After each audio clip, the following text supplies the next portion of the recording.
Good morning guys. आज जो हम चैप्टर करने जा रहे हैं फिजिक्स का रिवीजन में, वो है electrical field. Electrical field electrostatic के अंदर ही है। ये टॉपिक बहुत ही इंपॉर्टेंट टॉपिक है एंड होप सो सभी को समझ में आएगा। मैं रवि आनंद, RSCC क्लासेस। और अगर इस चैप्टर में कोई भी डाउट हो तो आप 9877 022 457 पे कॉल करके अपने डाउट्स क्लियर कर सकते हैं। इलेक्ट्रिकल फील्ड बेटा, कोई भी एक टेस्ट चार्ज को अराउंड जो स्पेस होता है, उस स्पेस को ही कहा जाता है इलेक्ट्रिकल फील्ड, क्योंकि इलेक्ट्रिकल फील्ड एसोसिएटेड होता है उस टेस्ट चार्ज से। तो जितना फोर्स वो एक्सपीरियंस करता है टेस्ट चार्ज उस स्पेस में, उसी को कहा जाता है उस चार्ज का इलेक्ट्रिकल फील्ड। तो हम बोल सकते हैं मैथमेटिकली कि इलेक्ट्रिक चार्ज या electrical field is equal to force upon q not होता है। ठीक है, यानी कितना फोर्स एक्सपीरियंस कर रहा है वो टेस्ट चार्ज। ओके, 1 कूलम वाला चार्ज पे होना चाहिए टेस्ट चार्ज वाला। तो इसके बारे में पढ़ेंगे, लेकिन इससे पहले सबसे इम्पॉर्टेंट है पता होना चाहिए, बहुत सारे लोगों ने फाइंड आउट किया कि इलेक्ट्रिकल फील्ड, कोई भी चार्ज जब फ्लो होता है किसी भी कंडक्टर से, तो उसके साथ सिर्फ इलेक्ट्रिकल फील्ड एसोसिएटेड नहीं होता, बल्कि साथ में मैग्नेटिक फील्ड भी एसोसिएटेड होता है, जिसको आगे चल के ऑयस्टर ने प्रूव किया, फिर लॉरेंट्ज ने अपने लॉरेंट्ज फोर्स से प्रूव किया। लेकिन इस चैप्टर में हम सिर्फ पढ़ेंगे इलेक्ट्रिकल फील्ड के बारे में डीप में। इलेक्ट्रिकल फील्ड बेटा एक वेक्टर क्वांटिटी है, क्योंकि direction of electrical field same होता है, जैसा कि जिस फोर्स में उस चार्ज पे फोर्स जो लग रहा है उस चार्ज पे लग रहा है जितना, और जिस डायरेक्शन में फोर्स लगेगा उसी डायरेक्शन में इलेक्ट्रिकल फील्ड का भी डायरेक्शन होगा। ठीक है, तो इंपॉर्टेंट है, डायरेक्शन याद रखना है। सेम डायरेक्शन होता है फोर्स का, इलेक्ट्रिकल फील्ड का भी वही डायरेक्शन होता है। फिजिकल सिग्निफिकेंस क्या है? तो फिजिकल सिग्निफिकेंस और यूज जो है बेटा कंसेप्ट ऑफ इलेक्ट्रिकल फील्ड का, वो होता है जिसमें हम कैलकुलेट करते हैं रेडिली मैग्नीट्यूड और डायरेक्शन ऑफ फोर्स का, जो कि एक्सपीरियंस करता है कोई भी चार्ज जो उसको प्लेस किया जाता है उस पॉइंट पे उस इलेक्ट्रिकल फील्ड में। तो हम बोल सकते हैं force is equal to Q into E। तो इलेक्ट्रिकल फील्ड इंटेंसिटी किसी एक पॉइंट चार्ज की वजह से कंसिडर जब किया जाता है, तो सबसे इम्पॉर्टेंट है कि हम कहाँ पे इलेक्ट्रिकल फील्ड निकाल सकते हैं। एक्सियल लाइन पे भी निकाल सकते हैं और परपेंडिकुलर जो डिस्टेंस है वहाँ पे भी निकाल सकते हैं। एग्जाम में दोनों में से कोई सा भी पूछा जा सकता है, तो दोनों के लिए आपको प्रिपेयर रहना है। सबसे पहले बात करेंगे इलेक्ट्रिकल फील्ड इंटेंसिटी किसी एक पॉइंट चार्ज की वजह से। ये ऑलरेडी हम कर चुके हैं कि भाई फोर्स जो है वो एक्सपीरियंस कर रहा है टेस्ट चार्ज, तो इसलिए इसके बारे में ज़्यादा बातें ना करते हुए हम आगे चलेंगे, सो दैट हम इसको और भी डीप में समझ पाए। तो कूलम्स लॉ के अकॉर्डिंगली भी अगर समझाया जाएगा, तो फोर्स जो होता था बेटा वो क्या होता था, K Q1 Q2 upon R square होता था।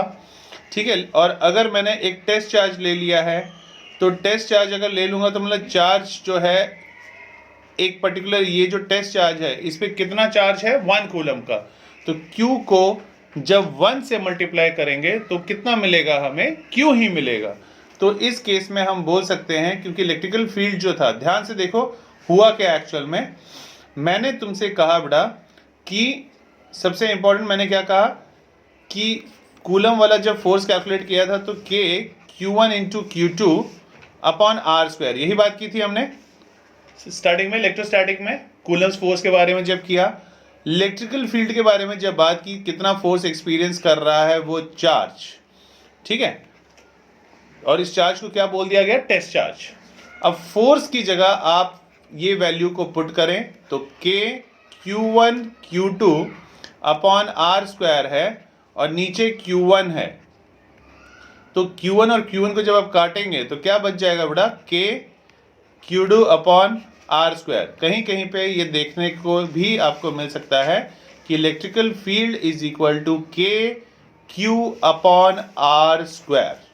ठीक है, तो फोर्स जो होता है वो K Q1 Q2 upon R square, electrical field जो होता है वो K Q upon R square. तो ये दोनों जो चीज़ें हैं वो याद रखनी है बस। तो इलेक्ट्रिकल फील्ड इसी तरीके से निकाला हुआ है जो आप कैलकुलेट करोगे। ठीक है, उसके बाद बात करते हैं electrical field intensity in terms of position vector. अगर पोजीशन वेक्टर के टर्म्स में अगर निकालना हो, तो कोई भी अगर मान लो चार्ज है कहीं पूरे स्पेस में, मान लो एक चार्ज है Q1, एक है Q2 या एक है Q0, जब कैलकुलेट किया जाएगा इलेक्ट्रिकल फोर्स, तो फिर एक क्या हो जाएगा, के Q into Q not upon R12 square, ठीक है। R क्या है, दोनों के बीच में डिस्टेंस, ठीक है। उसके बाद अगर दूसरा कैलकुलेट किया जाएगा, मान लो कोई थर्ड चार्ज है, तो 13, 14, 15 इस तरह से सभी इलेक्ट्रिकल फील्ड निकालने के लिए सभी फोर्सेस जो हैं उन सबको ऐड कर लोगे, और जब ऐड कर लोगे सबसे इम्पॉर्टेंट, तो इलेक्ट्रिकल फील्ड इजिकल टू होता है फोर्स अपॉन क्यू नॉट। तो जब आप इक्वेशन चेक करेंगे तो जितना भी इलेक्ट्रिकल फील्ड होता है, चाहे पॉइंट ए पे या पॉइंट बी पे, तो उनको भी क्या कर लिया जाता है, ऐड कर लिया जाता है। जैसे फोर्स सुपरपोजिशन में क्या था, जितना भी फोर्स लगता था एक पर्टिकुलर चार्ज की वजह से, अलग अलग चार्जेस की वजह से, उन सबको ऐड कर लिया जाता था। इलेक्ट्रिकल फील्ड में भी सेम वैसे ही करते हैं, बस इक्वेशन चेंज हो जाता है। फोर्स में हम यूज करते थे के Q1 Q2 upon R square, और इलेक्ट्रिकल फील्ड में हम यूज करते हैं के क्यू अपॉन R स्क्वायर, ठीक है। वेक्टर फॉर्म में लिखना है तो वेक्टर फॉर्म में लिखना आना चाहिए। नीचे अगर मुझे स्क्वायर लिखना था R21, तो R2 माइनस R1 का मैग्नीट्यूड का क्यूब लिख दिया जाता है, और ऊपर डायरेक्शन दिखाने के लिए R2 माइनस R1 लिख दिया जाता है, क्योंकि ऊपर भी सेम है, नीचे क्यूब है। एक एक काटा तो नीचे में अल्टीमेटली बचेगा क्या, स्क्वायर ही बचेगा, इसलिए बस ये लिखने का तरीका है। उसके बाद इलेक्ट्रिकल लाइन ऑफ फोर्स के बारे में अगर बात करें, इलेक्ट्रिकल क्या होता क्या है, तो इलेक्ट्रिकल लाइन ऑफ फोर्स जो होता है बेटा, वो प्रॉपर्टी क्या होती है इलेक्ट्रिकल लाइन ऑफ फोर्स की, कि इलेक्ट्रोस्टैटिक लाइन ऑफ फोर्स जो होता है वो एक इमेजिनरी लाइन है, कोई एक्चुअल में लाइन नहीं होती है, ठीक है। इसको क्या होता है, इलेक्ट्रिकल फील्ड को जब हम ओरिजिनेट करते हैं तो they originate at the positive charge, मतलब हमेशा ही, पीछे एनसीईआरटी का पहला क्वेश्चन है ये, डायरेक्शन दिखा देंगे और बोलेंगे कि कौन सा है सही कौन सा गलत है। तो कभी भी इलेक्ट्रिकल फील्ड का जब डायरेक्शन दिखाया जाता है तो प्लस की तरफ से बाहर निकल रहा होता है, और जहां माइनस का साइन दिखेगा उस तरफ आ रहा होता है। ये इंपॉर्टेंट है, इसको याद रखना है, ठीक है। तो उसमें दिखा सकते हैं 3-4 ऑप्शन देके कि प्लस दिखा देंगे और एक और प्लस दिखा देंगे, एक प्लस में आ रहा होगा, एक में जा रहा होगा। तो बस याद रखना है कि जहां प्लस बीच में है तो वहां से चार्ज बाहर की तरफ निकलेगा, इलेक्ट्रिकल फील्ड बाहर की तरफ डायरेक्शन होगा, और जहां नेगेटिव का साइन होगा अंदर में, वहां पे अंदर की तरफ आ रहा होगा इलेक्ट्रिक फील्ड की लाइनें, ठीक है। सेकंड जो है बेटा, ये कभी भी एक दूसरे को इंटरसेक्ट नहीं करती हैं इलेक्ट्रिकल फील्ड ऑफ लाइन, वही 10th वाला क्वेश्चन है। और क्यों नहीं करती है, रीजन अक्सर पूछ लिया जाता है, क्योंकि अगर वो एक दूसरे को इंटरसेक्ट करेंगी तो उनके 2 डायरेक्शन हो जाएंगे, और प्रैक्टिकली ऐसा कभी पॉसिबल नहीं है, क्योंकि उनके डायरेक्शन एक ही रहती है, हमेशा पॉजिटिव से नेगेटिव की तरफ होती है। तो पॉजिटिव है, अगर मान लो इसी डायरेक्शन को मेरे को दिखाना होता, देखो यहाँ पे अगर मैं प्लस दे देता और यहाँ पे मैं माइनस दे देता और बोलता डायरेक्शन दिखाओ, तो प्लस की तरफ से निकल रहा होता, प्लस से निकल रहा होता, और नेगेटिव की तरफ जा रहा होता। अगर यहां से भी निकलता तो प्लस की तरफ से जा रहा होता और नेगेटिव वाला उसको ले रहा होता। अगर इस तरफ से भी निकलता तो प्लस की तरफ से जा रहा होता और नेगेटिव की तरफ ले रहा होता। तो इसी को हाफ ऑफ इंडिविजुअली करके दिखाया हुआ है कि प्लस की तरफ से बाहर की तरफ जा रहा है और नेगेटिव जहां दिखाया है मतलब उस तरफ आ रहा है। कौन आ रहा है, इलेक्ट्रिक फील्ड ऑफ लाइंस आ रही हैं, ठीक है। तो डायरेक्शन इंपॉर्टेंट है और रीजन याद करना है, और प्रॉपर्टीज जो है आपको जितनी याद होती हैं वो आप कर लें, एटलीस्ट 3 to 5 तो याद होनी ही होनी चाहिए। और ये इलेक्ट्रिकल फील्ड ऑफ लाइंस जो है बेटा, ये हमेशा ही सरफेस के नॉर्मली निकलती हैं। नॉर्मली का मतलब क्या है, परपेंडिकुलर, ठीक है, परपेंडिकुलर निकलती हैं, 90 डिग्री बना रही होती हैं सरफेस के साथ में। ये कॉन्ट्रैक्ट करती हैं लॉन्गिट्यूडनली लेंथ वाइज, और ये एक्सप्लेन करता है अट्रैक्शन किसके किसके बीच में, अनलाइक चार्जेस के बीच में। अच्छा, ये जो है लेटरल प्रेशर जो है एक दूसरे पे लगाती हैं, लेटरल प्रेशर लगाती हैं, तो ये एक्सप्लेन किया जा सकता है रिपल्शन लाइक चार्जेस हमेशा ही आपस में क्या करते हैं, एक दूसरे को रेपल करते हैं, ठीक है, और अनलाइक चार्जेस वो हमेशा ही एक दूसरे को अट्रैक्ट करते हैं। तो रीजन, अब ये देखो रीजन ध्यान से देखना। अब जैसे मैं बोलता हूं कि इलेक्ट्रिक लाइन ऑफ फोर्सेस जो है पॉजिटिव से नेगेटिव की तरफ इस तरह से दिखा दिया गया है, और अगर मैं बोलता हूं कि एक और इसी तरह से बना दिया मैंने, प्लस और नेगेटिव, और इसमें से अब जो लाइनें निकल रही हैं वो इसमें 2 लाइनें ही जा रही थी प्लस से नेगेटिव की तरफ। अगर मैं ज़्यादा लाइनें बना दूंगा तो फिर क्या हो जाएगा, वहां पे इलेक्ट्रिकल फील्ड भी जो है वो स्ट्रॉन्गर हो जाएंगी एज कंपेयर टू ऊपर वाले से, ठीक है। मतलब जितनी ज़्यादा लाइनें उतना स्ट्रॉन्ग इलेक्ट्रिकल फोर्स लगता है, उतना स्ट्रॉन्ग इलेक्ट्रिकल फील्ड होता है। जितनी कम लाइनें उतना कम इलेक्ट्रिकल फोर्स, उतना कम इलेक्ट्रिकल फील्ड। इंपॉर्टेंस क्या है बेटा, इंपॉर्टेंस इलेक्ट्रिकल फील्ड का, कि इंपॉर्टेंस इलेक्ट्रिकल फील्ड लाइंस का, कि इसको यूज किया जाता है रिप्रेजेंट करने के लिए या विजुअलाइज करने के लिए इलेक्ट्रिकल फील्ड, ठीक है, किसी भी पॉजिटिव चार्ज पे या सिस्टम ऑफ पॉइंट चार्ज जो दिए जाते हैं उस पे कैलकुलेट करने के लिए। अब बात करते हैं इलेक्ट्रिकल डायपोल की। तो डायपोल जो होता है एक्चुअली निकाला कैसे जाता है, कभी भी मैग्नेट का भी वैसे ही निकालते हैं, जहां मैग्नेटिज्म आएगा तो उसमें भी ये पढ़ेंगे मैग्नेटिक डायपोल के नाम से, और चार्जेस के टर्म्स में भी हम इसको पढ़ते हैं, बस नाम चेंज हो जाता है, इसमें पढ़ेंगे इलेक्ट्रिक डायपोल के नाम से। तो होता क्या है एक बार चेक कर लो, आगे वही कहानी है सेम बेटा। मान लो कोई भी दो चार्जेस है Q1 और Q2, सेंटर ऑफ मास इसका कौन सा होगा, ये वाला सेंटर ऑफ मास, उसके बीच में डिस्टेंस क्या कौन सा होगा, ये डिस्टेंस है इनके बीच में, और डिस्टेंस में मान लो मेरा दिल करता है मैं ले लेता हूं 2a, कि ये जो डिस्टेंस है वो कितना है, यहां से लेके यहां तक 2a, और मैं बोलूंगा कि इसका जो है डायपोल निकालो, इलेक्ट्रिक डायपोल निकालो। तो डायपोल निकालने के लिए क्या किया जाता है, तो डायपोल निकालने के लिए एक चार्ज को मल्टीप्लाई कर देते हैं टोटल डिस्टेंस से, तो ये क्या हो जाता है 2aq, 2aq हो जाता है, ठीक है। तो 2aq हो जाता है, ये डायपोल हो जाता है। उसी तरह मैग्नेट में भी यही होता है, बस जहां चार्ज दिया हुआ है वहां पे छोटा वाला m ले लिया जाता है दिखाने के लिए कि मैग्नेटिक स्ट्रेंथ वहां पे है। तो मैग्नेट का सारा स्ट्रेंथ कहाँ कॉन्सेंट्रेटेड होता है, कोने में, ठीक है। उसी तरह चार्ज जो है, तो कि कोई भी चार्ज ले सकते हो, जरूरी नहीं जो मैंने लिखा है यही तुम्हें लिखना है। अगर मान लो ये वाला ले रहा हूं मैं Q1 × 2a, तो ये Q1 हो जाएगा, और अगर मैं दूसरे साइड वाला ले रहा हूं, अगर उसका निकालना है तो Q2 × 2a लिख के, तो वो भी तुम लिख सकते हो, डजेंट मैटर, माइनस हो या प्लस में हो कोई फर्क नहीं पड़ता है, मैग्नीट्यूड सेम होता है, चाहे माइनस वाली चीज़ें हो या प्लस वाली चीज़ें। बस मैथ्स में जब करते हैं हम तो दिखा देते हैं कि भाई 2 है तो 2 का 2 ही रहता है, और अगर -2 है तो उसमें मॉड लगा दिया जाता है, और उसको भी अल्टीमेटली 2 ही लिख लेते हैं।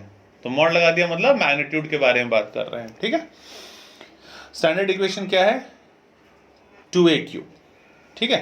तो ये है बेटा तुम्हारा डायपोल, इलेक्ट्रिक डायपोल। तो इलेक्ट्रिक डायपोल भी इंपॉर्टेंट है, कभी कभी पूछ लेते हैं। और डायरेक्शन जो होता है बेटा डायपोल का, वो हमेशा किस तरफ होता है, माइनस से प्लस की तरफ होता है। ये भी इंपॉर्टेंट है, डायरेक्शन याद करना है कि अगर मान लो वेक्टर ए है तो इसका डायरेक्शन जब लिया जाता है डायपोल का, तो डायपोल का जब डायरेक्शन लिया जाएगा तो हमेशा ही किस तरफ लिया जाएगा, नेगेटिव से पॉजिटिव की तरफ डायरेक्शन लिया जाएगा। तो डायरेक्शन पता रहना चाहिए, नहीं तो अक्सर इसमें कंफ्यूजन होती है, क्योंकि ऊपर में क्या बताया था, पॉजिटिव टू नेगेटिव वाला है ना, लेकिन डायपोल जहां आ जाएगा तो उसमें डायरेक्शन किस तरफ हो जाती है, नेगेटिव टू पॉजिटिव। तो हम बोल सकते हैं नॉर्मल जो इलेक्ट्रिकल फील्ड होता है बिटवीन द टू चार्जेस, उसका ठीक ऑपोजिट, ठीक है, इलेक्ट्रिक डायपोल में होता है। Example water, ammonia, carbon dioxide, ये सब मॉलिक्यूल्स जो होते हैं, कुछ एग्जाम्पल है परमानेंट इलेक्ट्रिक डायपोल जो शो करते हैं। इनके बीच में एंगल होता है, केमिस्ट्री में 11th क्लास में तुमने किया है। जो एक्सेप्शनल केसेस हुआ करते थे, जैसे वाटर जो होता था इसमें 2 लोन पेयर होता था इलेक्ट्रॉन का। अमोनिया जिसमें 1 लोन पेयर होता था, 2 लोन पेयर होता था, जिसके कारण वाटर का स्ट्रक्चर कैसा होता था, डिस्टॉर्टेड या बेंट या फिर वी शेप का, है ना, बेंट स्ट्रक्चर या वी शेप का। एंगल कितना होता था, 104.5 डिग्री। वहीं अमोनिया उसमें 1 लोन पेयर प्रेजेंट रहता था, जिसकी वजह से उसमें जो एंगल होता था वो कितना होता था, 107 डिग्री होता था, ठीक है। तो डायपोल होगा तो वो इधर उधर टर्न होते रहेगा, वो वहीं कांस्टेंट नहीं रहेगा, ठीक है, सबसे इंपॉर्टेंट। उसके बाद इलेक्ट्रिक डायपोल मोमेंट जो अभी बताया है वही चीज है बेटा, इसको अच्छी तरह से याद कर लेना है, बस है ना। लिखना ऐसे है, समझना अगर समझ में आ गया है इज वेरी गुड, लेकिन लिखना कैसे है वो भी एक कला है, एक आर्ट है, so that you can have the maximum marks from your teacher, you can grab the maximum marks from your teacher। तो उसके लिए इंपॉर्टेंट है पूरी कहानी ऐसे लिखना है कि स्ट्रेंथ जो है इलेक्ट्रिक डायपोल का, उसी को बोला जाता है इलेक्ट्रिक डायपोल मोमेंट, और ये एक वेक्टर क्वांटिटी है क्योंकि डायरेक्शन भी इसमें मेंशन है। इसका मैग्नीट्यूड जो होता है by the product of magnitude दोनों चार्ज का दिया रहता है, और उसको डिस्टेंस से मल्टीप्लाई कर देते हैं, तो इलेक्ट्रिक डायपोल मोमेंट कैलकुलेट हो जाता है। और डायरेक्शन जो है इस इलेक्ट्रिक डायपोल मोमेंट, जिसको P से डिनोट किया जाता है, डायरेक्शन किस से किस तरफ होता है? नेगेटिव से पॉजिटिव की तरफ। ये क्यों इंपॉर्टेंट है? रीजनिंग, एजर्शन एंड रीजनिंग के लिए इंपॉर्टेंट है ये कंसेप्ट क्लियर होना। बुक में पढ़ लोगे लेकिन याद नहीं रहेगा, तो इसीलिए इंपॉर्टेंट है डायरेक्शंस। एक बार हाथ से घर जाके लिख लोगे तो याद हो जाएगा, ठीक है।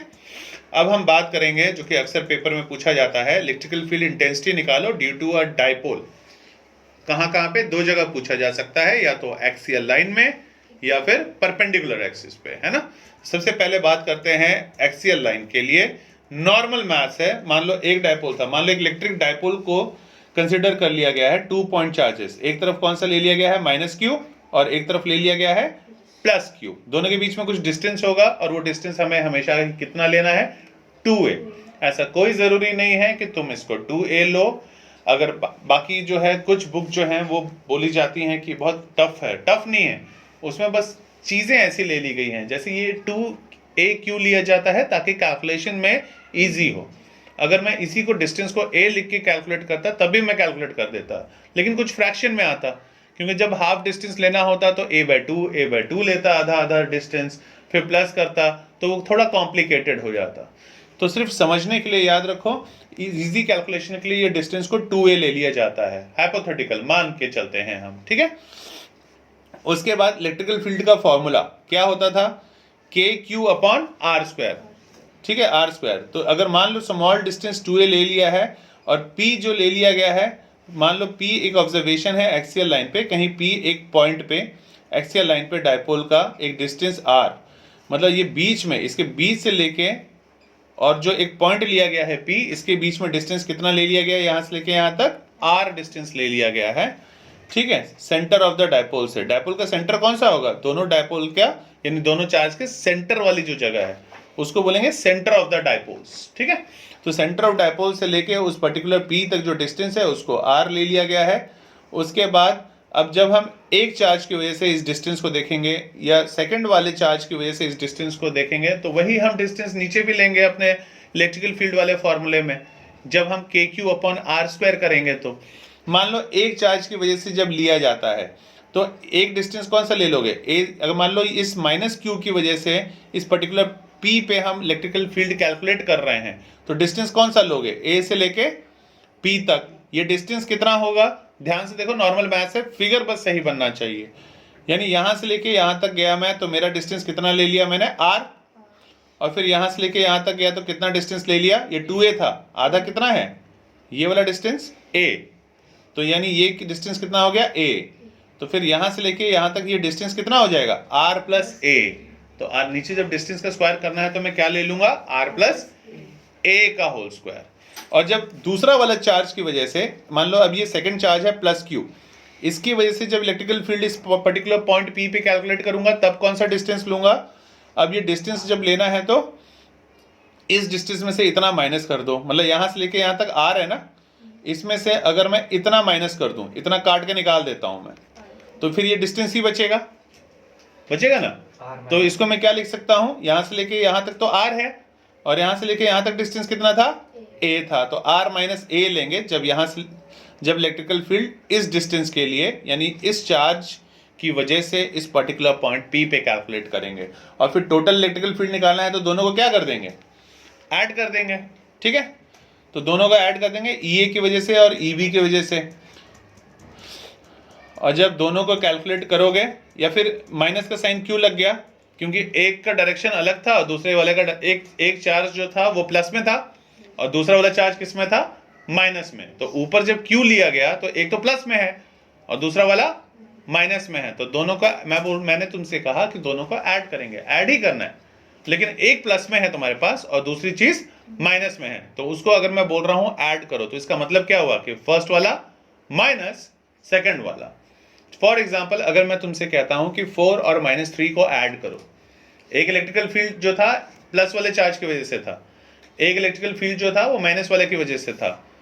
तो एक जो था वो प्लस में था, मान लो वो 3 है, और दूसरा वाला मान लो वो 4 है, और मैं बोल रहा हूँ टोटल इलेक्ट्रिकल फील्ड कितना हुआ उन दोनों पॉइंट की वजह से। दोनों को ऐड करो तो 3 + -4 जब करोगे तो क्या लिख सकते हैं उसको? 3 - 4 ही लिखना पड़ेगा। तो 3 - 4 लिखना पड़ता है, इसीलिए ई बी माइनस ई ए लिख देते हैं, ठीक है। तो जब माइनस किया जाता है तो फिर Q upon 1/4 pi E not, और Q तो बेटा कांस्टेंट है, उसको बाहर ले लिया, अंदर सिर्फ क्या बचेगा 1/r माइनस ए का whole square minus 1/r plus a का होल स्क्वायर। उसके बाद एलसीएम लेना आना चाहिए, एलसीएम दोनों का लोगे तो एक side r plus a square बच जाएगा और दूसरे साइड r माइनस ए का होल स्क्वायर बच जाएगा। माइनस का साइन है तो माइनस बाद वाली जो चीज है अंदर के साइंस वो अपने आप चेंज हो जाएंगे, माइनस वाले प्लस, प्लस वाले माइनस, सब कट जाएगा, सिर्फ क्या बचेगा 2r बचेगा, ठीक है। तो 2r बचेगा और नीचे जो था वो r माइनस ए और इंटू आर प्लस ए का होल स्क्वायर, तो मतलब नीचे सबका सब जैसा था वैसा का वैसा सेम रहेगा। तो इतना निकल जाएगा तुम्हारा इलेक्ट्रिकल फील्ड की के। और ध्यान से अगर देखो यहाँ पे जो 2a है, ठीक है, तो ये इसकी जगह पे p लिख लिया गया है, क्योंकि p क्या है इलेक्ट्रिक डायपोल मोमेंट, जो कि किसके बराबर होता था 2a इंटू q चार्ज के बराबर। तो q जो q बचा और जो 2a बचा, दोनों को मल्टीप्लाई जब किया, देखो ये बच गया था तुम्हारे पास q इंटू 2a और फिर ये बच गया था 2r। तो q इंटू 2, ये q है और इसमें से 2a निकाल लिया गया, इसमें से 2a जब निकालोगे 4a की जगह 2a निकाल लोगे, मतलब 2 बाहर ले लोगे कॉमन, तो अंदर 2 बचेगा, a निकाल लिया गया, तो q इंटू 2a क्या हो जाता है, ये q इंटू 2a p यानी डायपोल मोमेंट, और अंदर जो है 2r जो बच गया उसको 2r को वैसे ही रहने दिया। तो ये इक्वेशन डिराइव करने के लिए अक्सर पूछ किया जाता है इलेक्ट्रिकल फील्ड इंटेंसिटी, ठीक है, पूछ लिया जाता है। तो इंपॉर्टेंट है, one of the very important topic. घर जाके आज electrical field intensity on axial line, इस तरह से पूछते हैं क्वेश्चन कि इलेक्ट्रिकल फील्ड इंटेंसिटी निकालना है ऑन एक्सियल लाइन, मतलब एक्सिस पे निकालना है। तो दो चार्जेस थे और उन दोनों चार्जेस से एक जो है एक पर्टिकुलर डिस्टेंस पे पॉइंट ले लिया गया और उस पर्टिकुलर पॉइंट पे इलेक्ट्रिकल फील्ड इंटेंसिटी निकालना था Q1 चार्ज की वजह से और Q2 चार्ज की वजह से के होने के कारण, ठीक है। और बाकी जो है स्पेशल कंडीशन है, स्पेशल कंडीशन तो खुद भी कर सकते हो। कैसे कि हो सकता है कि a स्क्वायर जो है इसका वैल्यू बहुत छोटा हो as compare to r square, तो फिर a स्क्वायर को नेग्लेक्ट कर दोगे, और जब इसको नेग्लेक्ट कर दोगे तो सिर्फ क्या बचेगा r स्क्वायर का पावर 2, तो r का पावर 4 हो जाएगा, और ऊपर एक r है तो r ऊपर r नीचे दोनों कैंसिल हो जाएगा, ठीक है। बाकी कंडीशंस तो कितना भी लगा सकते हो, a square is greater than r, ये भी लगा सकते हो अगर r जो है a के बराबर हो जाए, तो डिनोमिनेटर में है, तो जब डिनोमिनेटर में दोनों बराबर हो जाएंगे माइनस करोगे तो 0 हो जाएगा, अगर प्लस वाला करोगे, लेकिन माइनस में आ रहा है ना ये वाला, तो अगर 0 हो जाएगा तो 1/0 कितना हो जाता है इन्फिनिटी, यानी इलेक्ट्रिकल फील्ड इंटेंसिटी कितना हो जाएगा इन्फिनिटी हो जाएगा, ठीक है। इंपॉर्टेंट है, देखने से इतना बड़ा लग रहा है, इससे घबराना नहीं है, घर जाके कैलकुलेट करना है सिंपली, अगर हो गया इज गुड, नहीं होगा तो दोबारा पूछ लेना। सबसे सिंपल इक्वेशन है डिराइव करने के लिए ये, ठीक है। याद हो जाना चाहिए कि KQ अपॉन r स्क्वायर था, तो एक में r माइनस ए का होल स्क्वायर है, तो वो 1/r माइनस ए का होल स्क्वायर माइनस अंदर ब्रैकेट में 1/r प्लस ए का होल स्क्वायर, उसको सॉल्व करना है। बाकी k तो बाहर कांस्टेंट है तो उसको कॉमन ले लेना है, ठीक है। उसके बाद electrical field intensity equatorial line, अब एक्सिस पे नहीं निकालना है पॉइंट, अब हमें पॉइंट कहां पे लेना है परपेंडिकुलर डिस्टेंस ऊपर तक। पहले ये फिगर समझो, अब फिर से देखो दो चार्ज ले लिया है, एक नेगेटिव में और एक पॉजिटिव में, और दोनों के बीच में डिस्टेंस सेम जितना पहले था उतना ही है 2a, लेकिन इस बार जो पॉइंट लिया गया वो इसी एक्सिस पे आगे नहीं लिया गया, ऊपर कहीं ले लिया गया, जो कि दोनों सरफेस से क्या एंगल बना रहा था 90 डिग्री बना रहा था, है ना, ये 90 डिग्री है। अब ये a है और ये जो पॉइंट लिया गया है इसके सेंटर ऑफ डायपोल से वो r लिया गया है, तो जब ये वाला डिस्टेंस लोगे तो ये कैलकुलेट के कौन से थ्योरम से करोगे, पाइथागोरस थ्योरम से, है ना। एक तरफ a है एक तरफ r है, नहीं निकाल लोगे, AP का डिस्टेंस कितना हो जाएगा r square plus a square का स्क्वायर रूट करके निकाल लोगे। तो फिर से इलेक्ट्रिकल फील्ड वाला इक्वेशन लिखना है KQ अपॉन r स्क्वायर। अब r स्क्वायर तो लिखना है, लेकिन r स्क्वायर तो मेरा क्या निकला, इस साइड वाला जो डिस्टेंस था r, ये r square plus a square का स्क्वायर रूट था, यही था ना। और जब नीचे जो होता है इलेक्ट्रिकल फील्ड का इक्वेशन वो r का स्क्वायर होता है, मतलब ये r नहीं डिस्टेंस का स्क्वायर, तो जब ये डिस्टेंस पूरा है जब इसको स्क्वायर करोगे तो क्या होगा, स्क्वायर रूट हट जाएगा, स्क्वायर रूट हट जाएगा तो सिर्फ क्या बचेगा r square plus a square. तो अगर ध्यान से देखोगे तो नीचे क्या बचा है, सिर्फ r square plus a square या a square plus r square, ठीक है। और उसी तरह से दूसरा भी अगर कैलकुलेट करोगे तो क्या निकलेगा, सेम उतना ही निकलेगा, क्योंकि दूसरे साइड भी तो डिस्टेंस यही है, सेम यही है। ये वाला आर है, परपेंडिकुलर आर डिस्टेंस है, इस तरफ ए है, तो राइट हैंड साइड वाला भी जो निकलेगा डिस्टेंस कितना निकलेगा, सेम यही निकलेगा, ओके।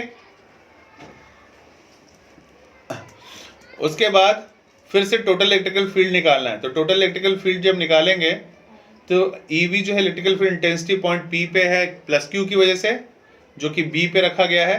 अब उसके बाद जब दोनों का कैलकुलेट किया जाता है, ठीक है, तो एक जो है इलेक्ट्रिकल फील्ड जब वो ये इलेक्ट्रिकल फील्ड दो कंपोनेंट में जब डिवाइड होता है, एक तो कॉस थीटा वाला और एक साइन थीटा वाला। तो कॉस थीटा वाला अलॉन्ग जब लोगे तो एक तो कॉस थीटा वाला है और दूसरा वाला भी जो है कॉस थीटा वाला ही है। और कॉस थीटा उसको डिपेंड करता है कि एंगल आपका कितना है, उस बात पे डिपेंड करता है। तो जितना आया था, मतलब दोनों को जब ऐड करोगे तो दोनों तो सेम सेम ही है, क्योंकि दोनों तरफ डिस्टेंस भी सेम सेम था। तो जब ऐड करोगे तो ई ए प्लस ई बी मतलब 2EA चाहे 2EB कॉस थीटा हो जाएगा, क्योंकि दोनों तो सेम इलेक्ट्रिकल फील्ड है। और उसके बाद जब 2EA चाहे 2EB cos theta same same ले लोगे तो जो इलेक्ट्रिकल फील्ड का वैल्यू है, चाहे ए पे चाहे बी पे, तो वो वाला डाल दोगे अंदर KQ/R² वाला। और उसके बाद कॉस थीटा है वो उसी डायग्राम से B/H कर लोगे। जो डायग्राम में R भी है तुम्हारे पास, A भी है और R² प्लस A² का स्क्वायर रूट भी है, तो उसमें देख लोगे ना cos theta is equal to क्या होता है, B/H होता है। तो बेस क्या है तुम्हारा, H क्या है, उस राइट एंगल ट्रायंगल में इजीली देख लोगे। तो जब एंगल में देख लोगे उस वैल्यू को पुट कर देना है यहाँ से। तो यहाँ पे अगर मैं बात करूंगा बेस क्या है, तो बेस क्या दिख रहा है, ए दिख रहा है। हाइपोटेन्यूज क्या दिख रहा है, ये वाला डिस्टेंस। चाहे ये ट्रायंगल भी लोगे तो सेम यही आएगा, डजंट मैटर, चाहे लेफ्ट वाला लो चाहे राइट वाला लो। और उसके बाद कैलकुलेशन के लिए फॉर्मूला पता होना चाहिए कि अगर सेम बेस हो तो पावर आपस में क्या होते हैं, जब वो मल्टीप्लाई हो रहे होते हैं पावर ऐड हो जाता है। अगर सेम बेस हो, अगर पावर कुछ भी हो और अगर वो डिवाइड हो रहा है, सपोज x का पावर m डिवाइड x का पावर n, तो पावर आपस में क्या हो जाता है, जो कि हमने 9th में फर्स्ट या सेकंड चैप्टर में पढ़ा था। तो इसमें भी वही होता है, क्या होता है, देखो अब सेम जो चीज है यहाँ पे तो सेम यही है, q है ना 2, ये तो 2 के बाद e के वैल्यू डाल दिया है इलेक्ट्रिकल फील्ड। कॉस थीटा की जगह क्या डाल देंगे, जो अभी बताया A/R² प्लस A² का स्क्वायर रूट। अब जब ये कॉस थीटा की जगह इस वैल्यू को यहाँ पुट कर दोगे तो नीचे में R² प्लस A² का पावर 1 है, और एक और आ गया ये वाला R² प्लस A² का पावर 1/2। स्क्वायर रूट मतलब क्या है, उसका पावर 1/2 है, तो 1 प्लस 1/2 क्या हो जाएगा, सेम है ना R² प्लस A² बेस। तो एक में 1 है और एक में 1/2 है, दोनों पावर को ऐड करोगे तो कितना हो जाएगा 3/2। तो इसलिए अब अगला जो देखोगे तो कितना आ जाएगा 3/2 आ गया, ठीक है। उसके बाद बस यही है, यही डेरिवेशन है। और उसके बाद फिर जो है क्या करना है, स्पेशल कंडीशन। स्पेशल कंडीशन मतलब क्या होगा, अगर मेरा A² इतना छोटा हो और ये R² इतना बड़ा हो, तो मैं इस A² को नेग्लेक्ट कर दूंगा। R² का वैल्यू कितना हो जाएगा 3/2, तो 2 इंटू 3/2 करोगे तो 2 कट जाएगा, सिर्फ R की वैल्यू क्या बचेगी, पावर 3 बचेगा। और अगर मान लो A² बहुत दूर होता एज कंपेयर टू R², तो मैं R² को नेग्लेक्ट कर देता। तो अगर मैं इसको नेग्लेक्ट कर देता तो A का पावर 2 है और इस पूरे का पावर 3/2 है, तो फिर नीचे में क्या बचता, सिर्फ A का पावर 3/2 बचता। बाकी चीजें सेम रहती। K के वैल्यू जो कि 1/4πE0 है, जरूरी नहीं तुम डिराइव करते समय इतना बड़ा लिखो, तुम 1/4πE0 की जगह सिर्फ K भी लिख सकते हो, क्योंकि K का वैल्यू होता कितना था 1/4πε0 होता था। और अगर न्यूमेरिकली बात करूं तो क्या होता था उसका वैल्यू 9 × 10⁻9। और अगर कोई ज़्यादा ही इंटेलिजेंट है तो नीचे वो बोलेगा भाई इतना आसानी से नहीं, मैं तो थोड़ा टफ करके बनाना चाहता हूँ, तो ये नीचे ε0 का वैल्यू लेगा, पाई का वैल्यू लेगा, 4 का वैल्यू लेगा। तो उसके लिए, उसको करने के लिए ε0 का वैल्यू पता होना चाहिए, जो कि कितना होता है 8.854 × 10⁻, चेक कर लोगे, ठीक है। पिछले वाले नोट्स में है माइनस नहीं बेटा, ठीक है 12 होता है, ओके, तो वो चेक कर लेना, ठीक है। बस अब जो है, अब बात करते हैं इलेक्ट्रिक डायपोल किसी यूनिफॉर्म इलेक्ट्रिकल फील्ड में। One of the important topic है, इम्पॉर्टेंट मार्क करोगे, ठीक है। सबसे इम्पॉर्टेंट टॉपिक, सबसे important in terms of electric field में क्या क्वेश्चन पूछा जाता है। तीन चीजें कर चुके हैं हम, डायपोल कर चुके हैं, एक्सिस पे कर चुके हैं, परपेंडिकुलर डिस्टेंस पे कर चुके हैं, और इलेक्ट्रिक डायपोल जो है यूनिफॉर्म इलेक्ट्रिकल फील्ड में। तो इसमें अगर करोगे तो अगर मान लो एक डायपोल था, ठीक है, एक का डायरेक्शन होगा राइट में तो पॉजिटिव में ले लिया, force is equal to q ई।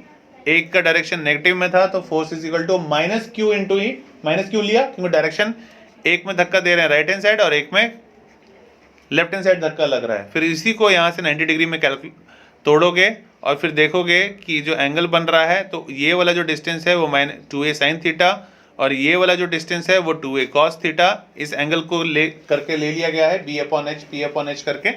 और उसके बाद force is equal to QE था, तो QE था तो उसको वैसे ही रखोगे, और जो अपोजिट में है उसको -QE वाला फोर्स लग रहा था उसको भी ऐसे ही रखना है। तो एक तरफ डायरेक्शन लग रहा है कितना, cos थीटा वाला, तो cos थीटा के साथ उसको शो करोगे। तो अगर मान लो टॉर्क की बात करें तो टॉर्क होता है किसी भी डायरेक्शन में, चाहे राइट में चाहे लेफ्ट में, जो फोर्स लगा रहे हैं उसको उस परपेंडिकुलर डिस्टेंस से मल्टीप्लाई कर दिया जाता है। तो परपेंडिकुलर डिस्टेंस जो था वो तुम्हारा BC था फिगर में, तो वो किसके बराबर था, 2a sin थीटा के बराबर। तो इसीलिए इस BC यानी परपेंडिकुलर वाला जो डिस्टेंस है फिगर में, उसकी जगह पे 2a sin थीटा रख दिया जाता है, ठीक है। और QE जो फोर्स लगा रहे थे वो QE के बराबर था, तो QE रख दिया जाता है। जब इसको ओपन करते हैं तो क्या हो जाता है, 2QA E sin थीटा, या फिर 2A इंटू Q, या फिर Q इंटू 2A। होता क्या था, P, डायपोल मोमेंट का सिंबल क्या था, P, तो इसकी जगह पे P रख देते हैं, तो फिर टाउ इज इक्वल टू हो जाता है PE sin थीटा। या फिर और भी अगर अच्छे लैंग्वेज में लिखना चाहते हो तो साइन थीटा का एंगल चेंज करना चाह रहे हो तो बीच में क्रॉस भी लगा सकते हो। तो ये वाला इक्वेशन और ये वाला दोनों सेम ही है, ठीक है, जिस मर्जी में भी लिख सकते हो। कॉस वाला एंगल हटाते हैं तो डॉट प्रोडक्ट लगता है, और साइन थीटा वाली चीजें हटाते हैं तो उनके बीच में कौन सा प्रोडक्ट लगता है, क्रॉस प्रोडक्ट लगता है, ठीक है। ये चीज पता होनी चाहिए। तो वेक्टर फॉर्म में भी लिखना आना चाहिए। तो ये सारे जो है घर जाके आज ही रिवाइज कर लेना, क्योंकि फिर मौका नहीं मिलेगा, पेपर्स पास आ रहे हैं। ये आखिरी टॉपिक था इलेक्ट्रिकल फील्ड का। कल जो करेंगे वो कैपेसिटेंस और पोटेंशियल वाला करेंगे टॉपिक, ठीक है। 2 चैप्टर्स ओवर हो गए हैं। हैव अ गुड डे बेटा।